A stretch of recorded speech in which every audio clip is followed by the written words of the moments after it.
Friends, स्वागत है आपका अपने यूट्यूब चैनल आरपी ट्रेडर्स में। हम इस सीरीज में आज लेके आ गए हैं आपके लिए टेक्निकल एनालिसिस। यहाँ पे हम सीखेंगे टेक्निकल एनालिसिस कैसे करते हैं, उसमें हमें फायदा क्या क्या होगा। ठीक है, सबसे पहले जानते हैं टेक्निकल एनालिसिस होता क्या है। तो टेक्निकल एनालिसिस हमें यह बताता है कि किसी भी समय उस शेयर में क्या स्थिति चल रही है। ठीक है, जो लोग कम समय के ट्रेडर हैं जैसे intraday, future options, swing traders, वो लोग टेक्निकल एनालिसिस को यूज करते हैं। ठीक है, अगर प्राइस, सपोज मैं एग्जांपल लेता हूं, अगर प्राइस गिर रहा है, ठीक है, तो किस लेवल पे वो सपोर्ट लेगा। अगर प्राइस ऊपर जा रहा है तो किस लेवल पर रेजिस्टेंस लेगा। ठीक है, या ऊपर जा रहा है तो किस लेवल तक ऊपर जा सकता है। ये हमें इंफॉर्मेशन कहां से आता है, मिलता है हमें, ये टेक्निकल एनालिसिस है। ठीक है, अब टेक्निकल एनालिसिस को यहाँ पे मैंने दो पॉइंट में डिवाइड किया है। पहला पॉइंट हमारा है सप्लाई एंड डिमांड और दूसरा पॉइंट है हमारा प्राइस ट्रेंड। ठीक है, यहाँ पे हम एक एक करके एक एक पॉइंट डिस्कस करेंगे और उसको सीखेंगे। ठीक है, सबसे पहले हम डिस्कस करेंगे सप्लाई एंड डिमांड। ये होता क्या है, काम कैसे करता है। ठीक है, अगर मार्केट में सप्लाई ज्यादा है, ठीक है, डिमांड कम है, तो प्राइस नीचे आता है। ठीक है, अगर मार्केट में डिमांड ज्यादा है, सप्लाई कम है, तो प्राइस ऊपर जाता है। ठीक है, और प्राइस के बीच का जो डिफरेंस होता है ना, वो हमें सप्लाई एंड डिमांड के कारण देखने को मिलता है। ठीक है, और प्राइस के बीच का डिफरेंस क्या होता है वो मैं एक्सप्लेन करता हूँ। सपोज मान के चलिए कि चार्ट पे हमें ऐसा फर्स्ट कैंडल दिखा, दूसरा कैंडल ऐसा दिखा। ठीक है, अगर यहाँ पे प्राइस 50 है, यहाँ पे 40 है, यहाँ पे 30 है। ठीक है, तो हम बोलेंगे कि यहाँ पे सप्लाई ज्यादा है, डिमांड कम है, प्राइस नीचे आ रहा है। ठीक है, और ये जो डिफरेंस देख रहे हैं ना प्राइस का, ये किसके कारण आता है, सप्लाई एंड डिमांड के कारण। और हम इसी प्राइस डिफरेंस के बारे में यहाँ पे बात कर रहे हैं। ठीक है, अगर वही दूसरे पॉइंट हम इसका देखें तो यहाँ पे अगर फर्स्ट कैंडल हमारा यहाँ पे बना, देन सेकंड कैंडल हमारा ये बना। ठीक है, यहाँ पे अगर प्राइस 30 है, यहाँ पे प्राइस हमारा 40 है, यहाँ पे अगर प्राइस 50 है, तो यहाँ पे प्राइस मूव कर रहा है, मतलब यहाँ पे सप्लाई कम है, डिमांड ज्यादा है। ठीक है, यहाँ पे प्राइस अप ट्रेंड में जा रहा है। ठीक है, तो ये होता है सप्लाई एंड डिमांड। ठीक है, दूसरा पॉइंट आता है हमारा प्राइस ट्रेंड क्या होता है। ठीक है, तो प्राइस ट्रेंड क्या होता है, देखिए सप्लाई एंड डिमांड के कारण चार्ट पे हमें कुछ फॉर्मेशन दिखता है। ठीक है, और वो चार्ट हमारे ये इंडिकेट करता है वहां पे कि ट्रेंड कौन सा बन रहा है। ये बात फोकस कीजिएगा, ये बहुत ही इंपॉर्टेंट पॉइंट है। ठीक है, सप्लाई एंड डिमांड के कारण जो प्राइस में चेंजेज आता है, डिफरेंट दिखता है, वो हमें चार्ट पे दिखता है। ठीक है, और चार्ट वहां पे हमें ये बताता है कि ट्रेंड कौन सा चल रहा है।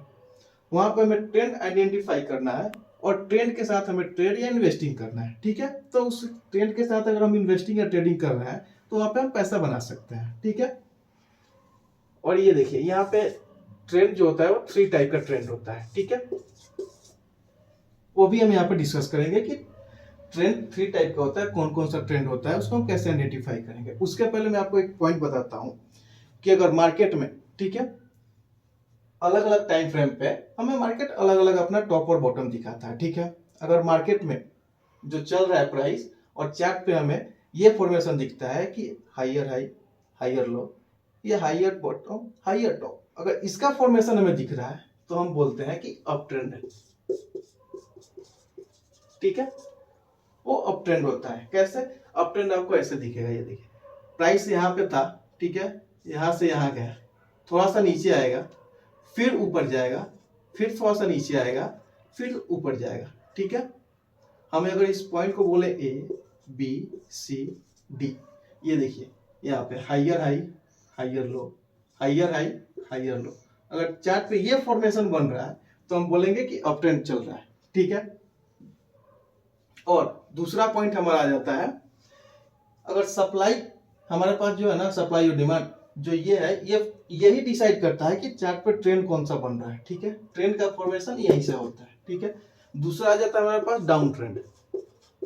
ठीक है, डाउन ट्रेंड क्या होता है, इसको हम कैसे आइडेंटिफाई करेंगे। जब डाउन ट्रेंड चार्ट पे बनता है ना, तो वहां पे क्या होता है, लोअर हाई लोअर लो, लोअर हाई लोअर लो, इसका फॉर्मेशन चार्ट पे हमें दिखता है। कैसे दिखेगा चार्ट पे हमें, जैसे प्राइस यहाँ पे था, ठीक है, यहाँ से वो चलना स्टार्ट किया, यहाँ पे आया, थोड़ा सा ऊपर गया, फिर नीचे गिरा, फिर थोड़ा सा ऊपर गया यहाँ पे, और इस पॉइंट से फिर नीचे आया। ठीक है, अगर हम इसको बोले ए बी सी डी, यहाँ पे देखिए लोअर हाई लोअर लो, लोअर हाई लोअर लो, मतलब यहाँ पे क्या होता है, जो प्राइस होता है ना, वो अपने प्रीवियस हाई को क्रॉस नहीं करता है, उसके नीचे नया एक लोअर हाई बनाता है, फिर इसके नीचे एक लोअर हाई बनाता है। ठीक है, अगर चार्ट पे हमें ऐसा फॉर्मेशन दिख रहा है, ठीक है, तो हम बोलते हैं कि मार्केट डाउन ट्रेंड में, मतलब सप्लाई तो आ रही है लेकिन डिमांड नहीं है, तो प्राइस नीचे आता है, प्राइस नीचे गिरता है और ट्रेंड हमें क्या आइडेंटिफाई होता है, वहां पे डाउन ट्रेंड बन रहा है। ठीक है, तीसरा यहाँ पे पॉइंट हमारा आता है साइडवेज। साइडवेज, ठीक है, ये हमारा थर्ड पॉइंट है। यहाँ पे हम कैसे आइडेंटिफाई करते हैं इसको, ये देखिए, अगर प्राइस सपोज यहाँ पे है, यहाँ से यहाँ पे गया है, ठीक है, फिर वापिस ये वहीं पे आएगा, फिर वहीं ऊपर जाएगा वहीं सेम हाई पे, फिर थोड़ा नीचे सेम लो पे आया, फिर सेम हाई, फिर सेम लो। यहाँ पे अगर हम देखेंगे, ये देखिए, ये देखिए, इसका जो लो है वो सेम है, ठीक है, इसका हाई जो है वो भी सेम है, मतलब यहाँ पे क्या होता है, सेम हाई सेम लो, सेम हाई सेम लो, मतलब मार्केट एक रेंज में बॉन्ड हो जाती है, एक रेंज में आ गया, ना ही इस रेंज के ऊपर जा रहा है ना ही इस रेंज के नीचे आ रहा है। अगर मार्केट ऐसा है तो हम उसको बोलते हैं कि साइडवेज। साइडवेज मार्केट क्यों होता है, जितनी सप्लाई आ रही है उतनी डिमांड है, ठीक है, मतलब जितना आपको चाहिए उतना आपको मिल रहा है, बस ये होता है, तो मार्केट एक रेंज बॉन्ड हो जाती है। ठीक है, अब सबसे इंपॉर्टेंट थिंग, हम आपको दो रूल्स यहाँ पे एक्सप्लेन कर रहे हैं, वो दो रूल्स आप नोट कर लीजिए अपने नोटबुक में भी और अपने माइंड में भी। आप जहाँ पे बैठ के ट्रेड करते हैं वहां पे वो गोल्डन रूल्स यहाँ पे उसको डाल के रखिए, वो हमेशा आपको दिखने चाहिए। ठीक है, rule number 1, always trade with trend. Okay, always trade with trend, मतलब फर्स्ट आपको चार्ट पे क्या करना है, ट्रेंड को आइडेंटिफाई करना है। चार्ट क्या बोल रहा है, ट्रेंड क्या चल रहा है, ट्रेंड को पहले पकड़िए, ट्रेंड के साथ हम ट्रेड करेंगे। बोलने का मतलब यही है कि जो ट्रेंड को पहचानेंगे, ट्रेंड क्या चल रहा है उसके साथ ही हम ट्रेड करेंगे। अगर आपको ट्रेंड समझ में नहीं आ रहा है तो आप ट्रेड नहीं लीजिए, सबसे पहले ट्रेंड देखिए कि ट्रेंड कौन सा चल रहा है, तो वहां पे क्या हो गया, हम पैसा बना सकते हैं। ठीक है, और rule number 2, don't trade against the trade.